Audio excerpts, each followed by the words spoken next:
माजी miss India अर्थ सायली सुर्वेचं नाव सध्या चांगलं चर्चेत आहे. तिने हिंदू धर्मात घर वापसी केली आहे. खरं तर धर्मांतर हा विषय तसा संवेदनशील आहे. यामध्ये ग्रामीण भागातले लोक लवकर अडकतात असं अनेकदा सांगितलं जातं. अशी काही उदाहरणंही समोर आली आहेत. मात्र सुशिक्षित लोकही अनेकदा धर्मांतराच्या जाळ्यात अडकतात. सायली सुर्वेचं प्रकरणही तसंच आहे. मिस इंडिया अर्थ, धर्मांतर आणि घर वापसी असे टप्पे सायलीच्या आयुष्यात आले. नेमकं प्रकरण काय आहे जाणून घेऊयात या व्हिडिओच्या माध्यमातून. नमस्कार, मी जान्हवी जाधव. आपण पाहत आहात टाइम महाराष्ट्र. सायली सुर्वे जन्माने मुंबईकर, पण लहानाची मोठी झाली ती पुण्यात. वयाच्या 24व्या वर्षी सायलीने मिस इंडिया अर्थ ही स्पर्धा जिंकली. एव्हिएशन या विषयात सायलीने मास्टर्स केलंय.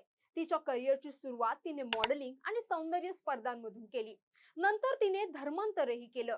पण तिथला छळ इतका प्रचंड होता की आता तिने हिंदू धर्मात घर वापसी केली आहे.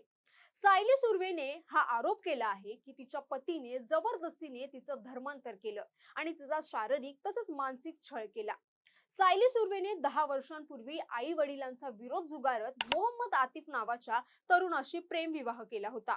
लग्नानंतर तिला इस्लाम धर्म स्वीकारण्यास भाग पाडलं गेलं असं तिनं सांगितलं. लग्नानंतर तिचं नावही बदलण्यात आलं होतं. धर्मांतर करण्यासाठी सतत दबाव टाकण्यात आला असंही तिनं सांगितलंय. जातींमध्ये म्हणता येईल, मला जातीवाद करायचा नाहीये, पण तरी जो फरक आहे तो आहे, फॅक्ट आहे.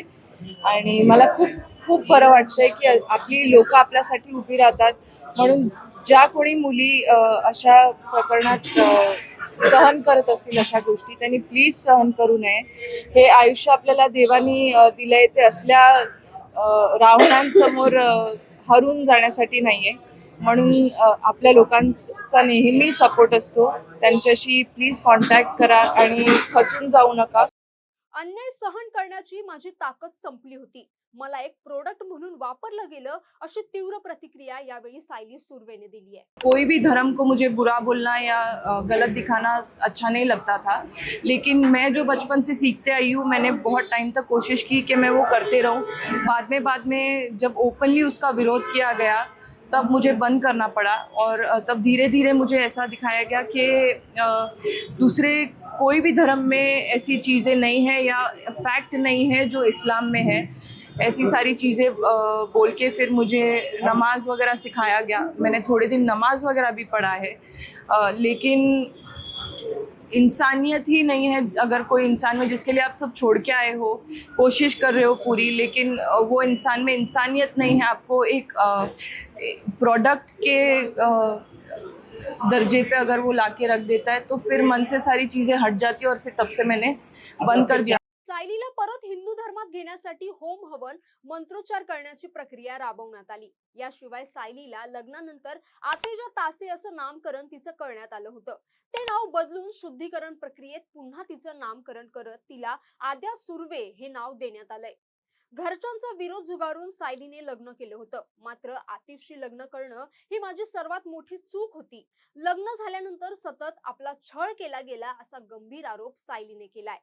मागच्या 10 वर्षांच्या काळात 4 मुलं झाली. मुलांसाठी सारं काही सहन केल्याचं सायलीने सांगितलंय.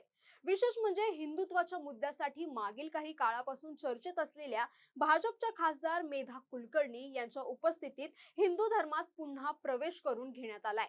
या घटनेबद्दल तुम्हाला काय वाटतं? तुमची मतं आम्हाला नक्की कमेंट करून सांगा. आणि हा व्हिडिओ आवडला असेल तर लाईक करा, शेअर करा आणि चॅनलला सबस्क्राईब करायला विसरू नका.